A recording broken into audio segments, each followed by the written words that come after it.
हरे राम भक्तजनों, आज हम ज्येष्ठ मास महात्म्य के 14वें अध्याय का रसपान करेंगे, जिसका नाम है गंगा अवतरण कथा वर्णन। ऋषि कहने लगे कि हे षडानन, जब राजा सगर की शब संतति भस्म हो गई और उनका यज्ञ न हो सका, तो राजा सगर ने क्या किया और उसके सैनिकों ने क्या किया, ये सब कृपा कर आप हमसे कहिए। स्कंद जी कहने लगे कि हे शौनक ऋषियों, विल के द्वार पर स्थित सैनिक लोग विह्वल होकर और विल की उस अग्नि ज्वाला से संतप्त होकर राजा सगर को सब समाचार सुनाने के लिए गए और कहा कि आपके पुत्रों ने जब यज्ञ के घोड़े को कहीं नहीं देखा तो अपने हाथों से पृथ्वी तल को खोद डाला। उसके अंदर उस बिल से मिला हुआ 100 योजन के विस्तार से एक गुफा मिली।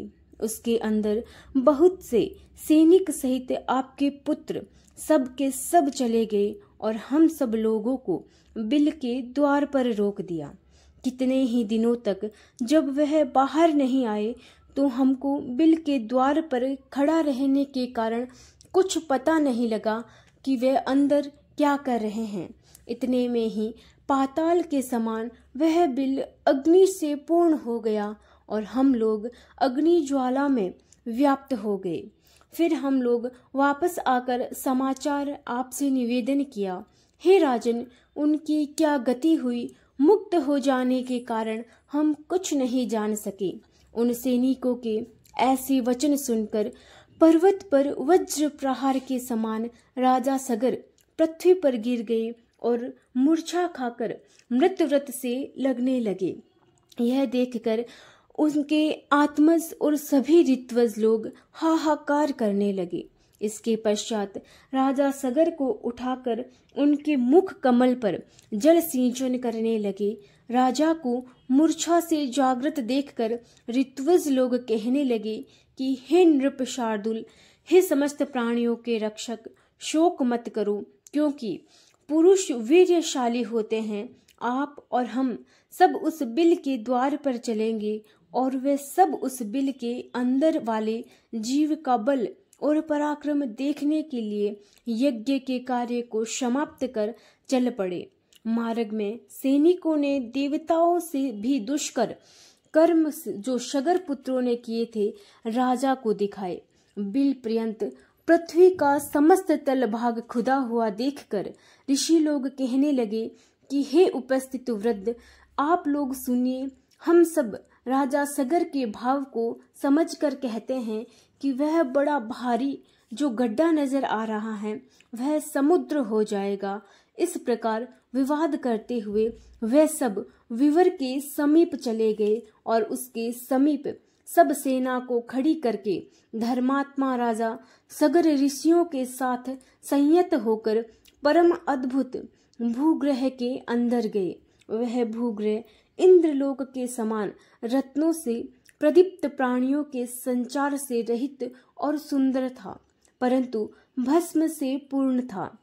राजा और ऋषि लोग देखकर कर्म से उस तेज पुंज के पास चले गए। जलती हुई अग्नि के समान तेज से व्याप्त उनको देखकर, जो कि प्रज्वल्यमान परमात्मा ध्यान मग्न और योग गम्य हैं, सब ऋषि आदियों ने कुछ देर बाद उनको कपिल मुनि जाकर नमस्कार किया और इनकी स्तुति करने लगे।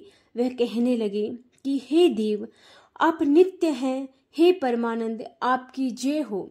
जगत के कारण रूप तथा मन से सृष्टि को संहार करने वाले आपको नमस्कार हैं। हे सत्य गुण को धारण करने वाले हरि स्वरूप, आपको नमस्कार है तथा तम रूप में स्थित रुद्र स्वरूप, आपको नमस्कार है। हे अखिल लोक वंदना के योग्य, हे सुरासुर से पूजित चरण कमलों वाले, आपको नमस्कार है। हे दया के सागर, संसार रूपी संसार में फंसे हुए हम लोगों की आप रक्षा करें। हे ब्राह्मणों के स्वामी, शीघ्र हम लोगों का उद्धार करें। शोक रूपी विशाल किनारों से रहित जल राशि में पतित इस पृथ्वी का उद्धार करे, क्योंकि हे दीनबंधु आप ही आदि स्वरूप 12 रूपधारी हैं। इस तरह स्तुति करके राजा सगर पुनः शोक मग्न होकर और वर्षा काल में जैसे महान पाषाण गिरते हैं पृथ्वी पर गिर गए। नेत्र खोलकर अपने सामने निश्चित रूप से पतित राजा सगर तथा उन ऋषियों को देखकर कपिल मुनि यह वचन बोले। इति श्री ज्येष्ठ मास महात्म्य गंगा प्रादुर्भाव वर्णन 14वां अध्याय समाप्त। हरे कृष्ण हरे राम हरे शरणम हरे शरण।